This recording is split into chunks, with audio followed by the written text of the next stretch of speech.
Good evening viewers, and welcome back to Ben's Gluten-Free Kitchen. So tonight for tea I'm going to be having Mexican, but I like having tacos with those. And I thought I'd show you one of the gluten-free taco recipes that I found works for me. Now, I have used a number of recipes, and some of those involve making a pancake batter, but this is one of the ones I've got from watching Diners, Dive-Ins and Drives, an American cook show. It does involve using Maseca. Now this is a flour made from refined corn, and what they're doing is they're soaking it to get rid of the outer husk. That leaves the pulp inside. They ground that down and that makes the flour, and that's naturally gluten-free. One of the downsides though is I can't find it in any of the supermarkets in the UK, and I have to use Amazon, so it can get a little bit expensive, but believe me, the results are worth that cost. The other reason I like making tacos as well is I get to use another gadget, and this is basically a taco press. It's about a 9 or 10 inch diameter, and you just put the dough in between, fold it over, press it down, and you have a taco. But you don't need one of those. A heavy tray or a cutting board pressing down will do the job just as well. One of my first early mistakes when I started making these was not having the pan hot enough. So I've got this to heat up on a relatively low heat at the moment, just to get an even heat across that pan, and I will be turning that up when I come to cook. So, boring background out of the way, a quick look at the ingredients, and there isn't many of them. And it is basically to make about 3 or 4 tacos. So I'm going to be using about 100 grams of the flour, 150 millilitres of water, and a large pinch of salt. I could also add a couple of other flavourings, using either paprika, coriander or chilli powder, but I'm going to leave these plain today.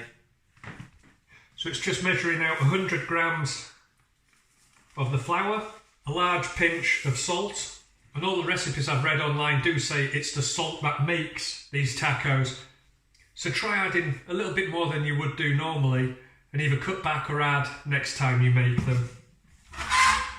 And I've got my 150 millilitres of water.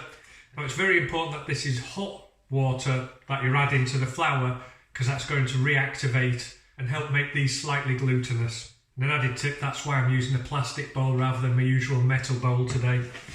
Then it's just a case of mixing the water in, and then I'm just going to leave this to stand for a couple of minutes, just to help cool down to be just cool enough to touch.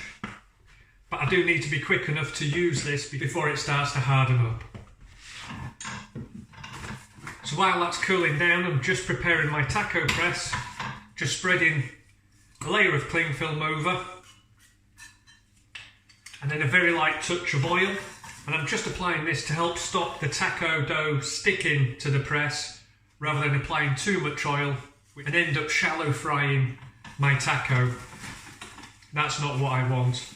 If you're using a heavy tray or a cutting board, just lay out a couple of pieces of greaseproof paper for your dough to go in between, just so it doesn't stick to the counter.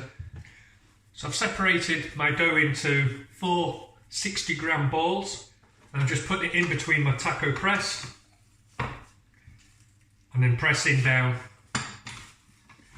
Just open up, turn it through 180 degrees, and just give another press, and that helps give a uniform layer. And that just helps when I cook and make sure it all cooks evenly. So when you're spraying your oil out, make sure it's even, just so your taco doesn't stick. But this is where the cling film comes in. So I've got my pan heating up a little bit more now, and it's just a case of adding them in, making sure they don't stick. Just give the pan a little shake. Probably leave it for around about 10 or 15 seconds on the first side.